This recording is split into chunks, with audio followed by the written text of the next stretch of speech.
Where is Tinubu? Kidnappers on a rampage in Abuja. Where is Tinubu? Nigerians, look at this headline that says that Wike is busy dancing in Rivers State while kidnappers are let loose in Abuja. There have been so many headlines on kidnapping in Abuja. That is the FCT. I mean, the FCT. It is being taken over by kidnappers.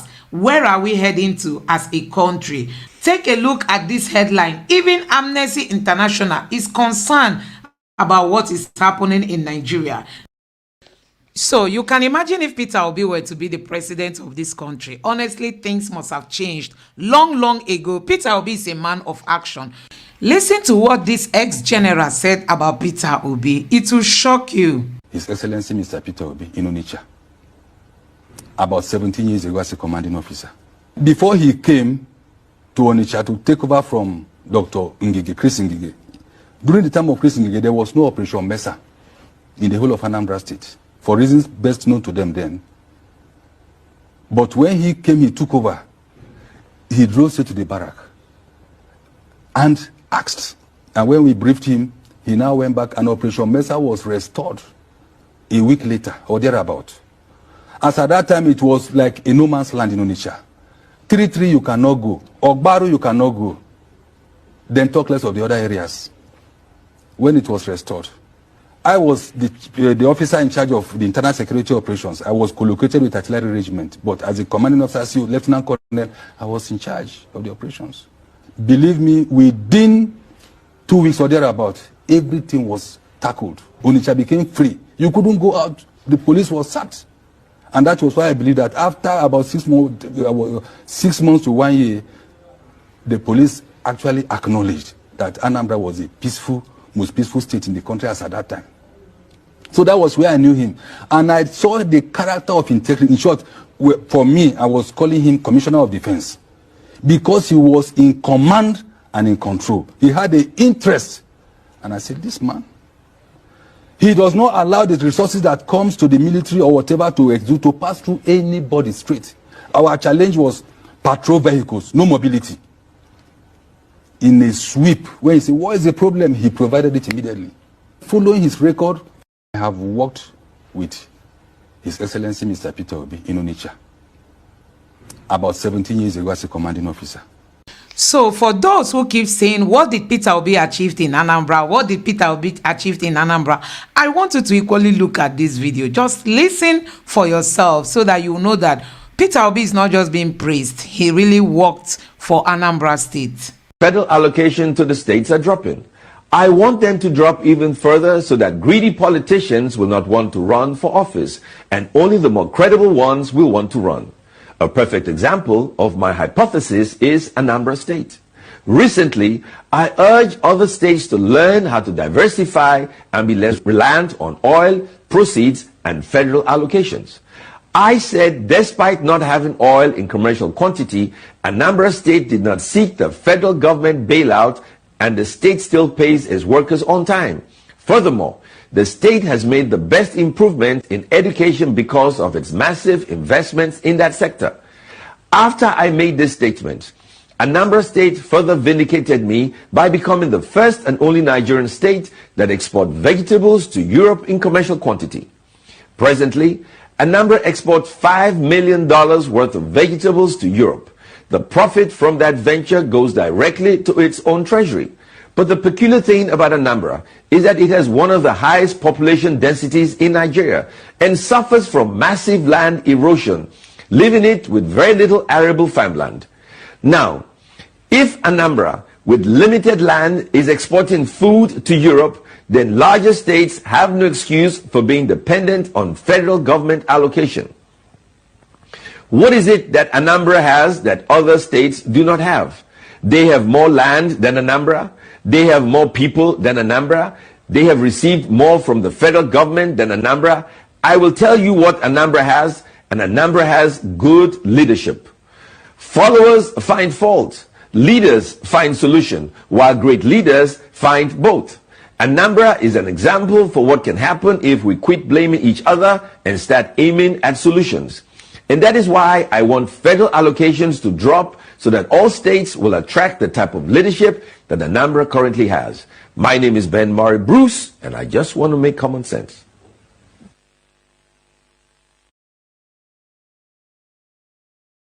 In the company of numerous heavily armed security agents, stormed the compound of a notorious criminal suspect, Olisa Ifejika, said to have specialized in armed robbery and kidnapping, to carry out an action that will linger in the memory of the people. This state the law that if your property is used for this criminal activity, the state will confiscate the property, will demolish the property, and this particular property represents the worst of it. The demolition followed the arrest of the suspect and the recovery of assaulted arms and ammunition hidden in plastic containers concealed behind the bungalow. The Anambra State Commissioner of Police said Mr. Ifejika had been on the list of most wanted criminal suspects in 2001 and linked to a series of high-profile crimes including armed robbery and kidnapping. The following arms and ammunition were recovered from an underground armory in his house. Number 1, 27 AK-47 rifles, 1 K2 rifle, 2 Type 06 rifles, 1 general purpose machine gun, 1 rocket launcher, 17 rockets, 6 pump actions gun, 3 den guns, 1 Beretta pistol, 13 rocket grenades. The governor appears set to see the suspect's business empire crumble completely. We will go after his businesses. We will go after the business of all that is involved in this criminality. I heard he operates a hotel in Omaya. When I get back to the office now, I'm going to contact my senior brother in Omaya and request that hotel be sealed. The demolished structures comprise a bungalow, a 2-story building, and an extended building behind the bungalow, suspected to be a cell where kidnapped victims were kept in custody. The building had initially been partly raised. The state governor, Mr. Peter Obi, in the company of numerous heavily armed security agents, stormed the compound of a notorious criminal suspect, Olisa Ifejika, said to have initially been partly raised by the police during the operation that led to the arrest of the suspect. The police confirmed he was in his residence drinking at the time of arrest at about 8 a.m. on Monday, September 3rd. The suspect's father is a native doctor, while his mother is a petty trader dealing in women's underwear. Both are currently in police custody. Some of the villagers said the suspect started with petty pilfering, then to community theft, before going full blast on sophisticated banditry. They commended the government for the bold step taken to rid the state of crime. We're indigenous of this very town, but we don't even know that this kind of thing is happening here. But since we have noticed, we are very happy to see the policemen, even the governor himself is here present, and the commissioner of police to witness what is happening here. So we're very happy. Where government did do a package very well.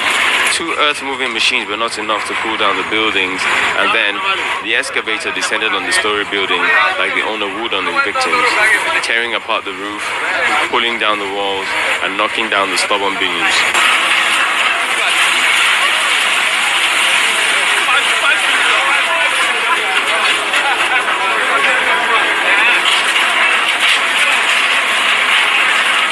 The governor had these words for the youth. We have money given to people to go into agriculture, microcredit.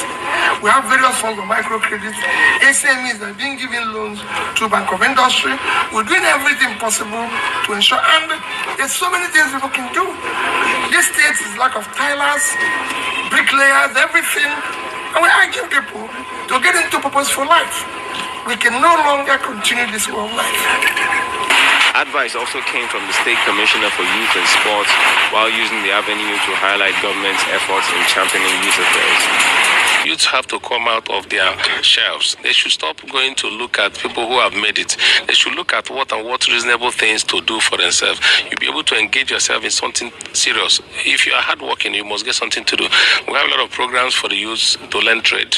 There are so many things to learn. People don't want to go and do carpentry again. People don't want to do plumbing. People don't want to do fashion design. People don't want. His Excellency Mr. Peter Obi in Onitsha, about 17 years ago as a commanding officer. Before he came to Onitsha to take over from Dr. Chris Ngige, during the time of Chris Ngige, there was no Operation Mesa in the whole of Anambra State, for reasons best known to them then. But when he came, he took over. He drove straight to the barrack and asked.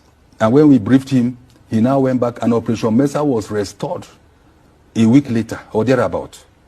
As at that time, it was like a no man's land in Onitsha. 3-3 you cannot go. Ogbaru you cannot go. Then talk less of the other areas. When it was restored, I was the officer in charge of the internal security operations. I was co-located with artillery regiment, but as a commanding officer, Lieutenant Colonel, I was in charge of the operations. Believe me, within 2 weeks or thereabout, everything was tackled. Onitsha became free. You couldn't go out. The police was sacked.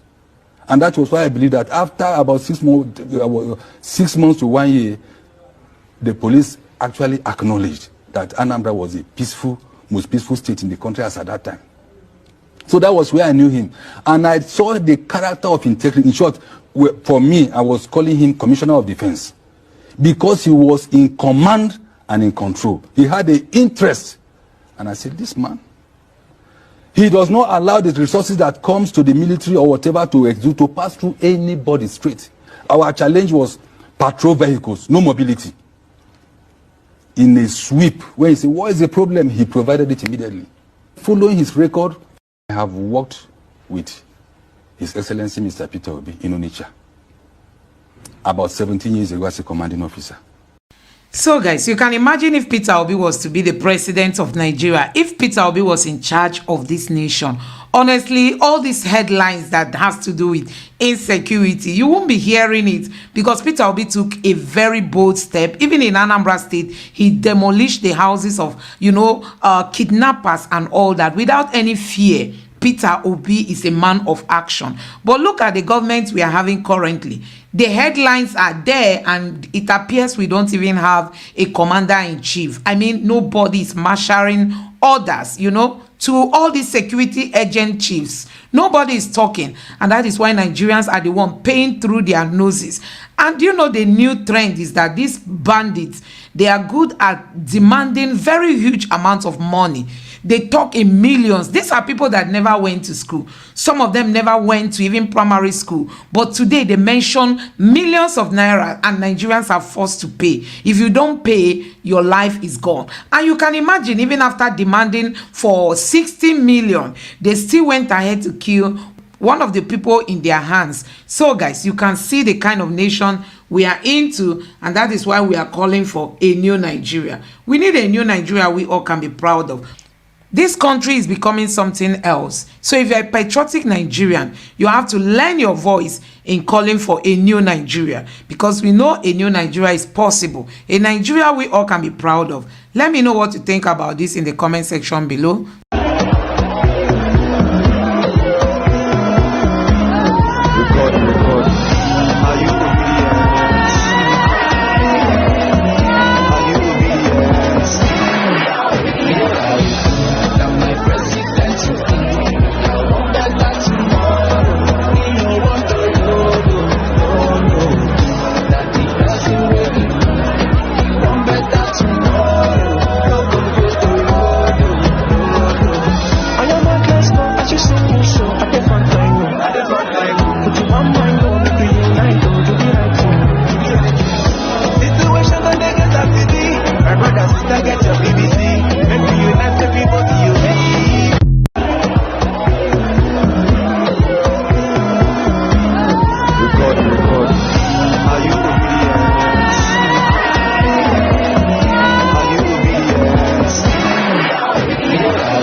So guys, you don't expect anything to happen under this administration. Honestly, Tinubu is eyeing 2027, and for him to dislodge these terrorists, he will feel, you know, the Northerners will not give him that support, because we know that the Northerners, they've not really come hard on these terrorists. But look at what they are doing in the country today. So guys, you can see that Peter Obi remains that one unique leader we all can be proud of. I mean, Peter Obi is different from a typical Nigerian politician. Look at what is happening today in the country, the insecurity all over the places.